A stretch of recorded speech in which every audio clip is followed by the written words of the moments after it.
बिस्मिल्लाहिर्रहमानिर्रहीम। अस्सलाम वालेकुम। मैं हूं करामत मुगल और आप देख रहे हैं रिपोर्टर्स डायरी। आज इस्लामाबाद हाई कोर्ट से मुस्लिम लीग नून के लिए बहुत बड़ी खुशखबरी आई है। वो ये कि मरियम नवाज़ और कैप्टन सफदर ने जो अपनी सज़ाओं के ख़िलाफ़ अपील की हुई थी उसमें वो बरी हो गए हैं।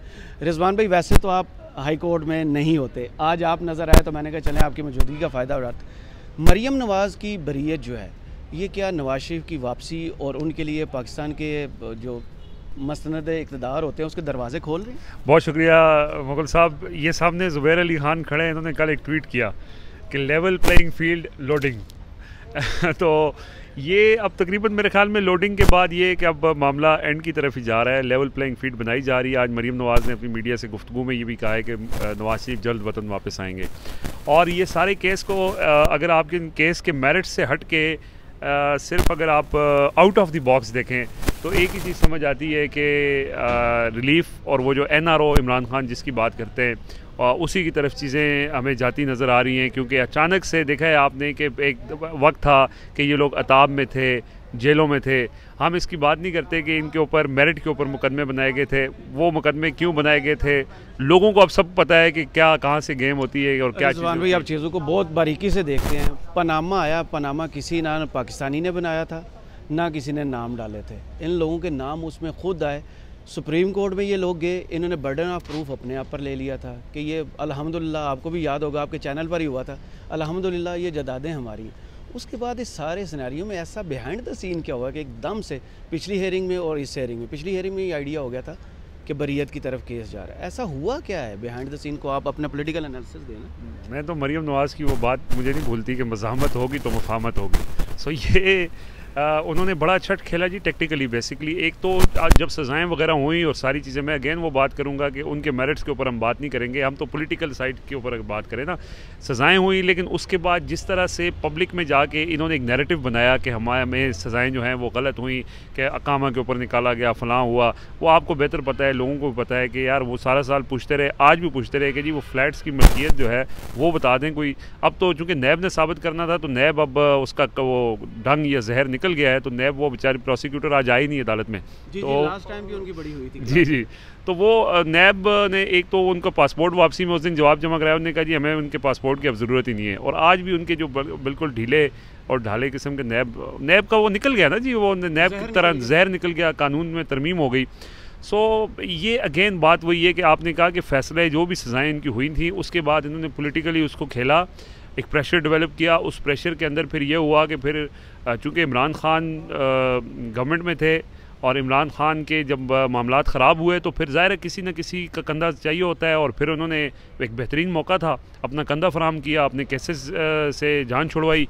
और वो प्रोसेस जो देखें, एक चीज़ हमें ख्वाब ख्याल में नज़र आती थी कि कहा जाता था कि ये लोग इसलिए आ रहे हैं कि अपने केसेस माफ़ करवाएंगे, लेकिन वो फिर आहिस्ता आहिस्ता आहिस्ता अब सीरीज़ बाय सीरीज़ रोज़ एक नई किस्त सामने आती है। आज ये किस्त सामने आई है कि मरीम नवाज़ भी बरी हो गई है, कल एक और किस्त सामने आएगी कि फ़लाँ भी बरी हो जाएंगे, फिर एक और किस्त सामने आएगी कि नवाज शरीफ भी वापस आ जाएंगे। तो ये एक वो जो लॉन्ड्री है उससे प्रोसेस से ये लोग गुजर रहे हैं और उसके बाद ये धुल दल के सामने आ जाएंगे। लेकिन बात वही आगाज़ में मैंने जो की है कि ये लेवल प्लेइंग फील्ड की तरफ मामला जा रहा है कि सब सवाल भी लेवल प्लेइंग फील्ड भी आप बार बार जिक्र कर रहे हैं।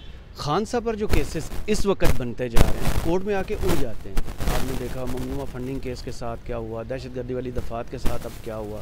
अब एक और केस दोबारा इधर पिटीशन दायर करने की कोशिश की गई, वो टहरियान वाला केस है कि ये अखलाकी जो करप्शन है उसको भी देखा जाए। अब इन चीज़ों को कैसे देख रहे हैं? क्या ये भी खान साहब का रास्ता रोकने के लिए एक टारगेट किया जा रहा है? ऐसा ही है। देखिए इमरान खान तो इसका खुल का इजहार भी कर चुके हैं। वो कह रहे हैं कि ये मुझे डिस्क्वालीफाई इसलिए करना चाह रहे हैं कि मैं भी और नवाज शरीफ भी सेम उस पर आ जाएँ, पेज पे आ जाएँ और फिर उसके बाद कहा जाए कि जी चलें जी एक नेशनल रिकन्सिलिएशन ऑर्डिनेंस करते हैं, NRO 2.0 जिसका वो नाम दे रहे हैं, और वो करते हैं और सब जो है वो आ जाएँ, सबको माफ़ कर दें और इलेक्शन में जाएँ जो फिर उसके बाद जो वोट ले और वही आ जाए। तो चीज़ें उस तरफ जा रही हैं। जिन खदशात के इमरान खान इजहार करते आए वो हम अब अपनी आंखों से देख रहे हैं। हम कभी आया करते थे मुगल साहब आप भी यहाँ पे कि जो 4 साल हम देखते रहे इस केस कि ये पहले वो नैब कोर्ट में ये लोग जो जिस कोर्ट से JIT से नैब कोर्ट से हाई कोर्ट, ये सारा 4 सालों में आपने तो अपनी आंखों से देखा, आपने केस को भी देखा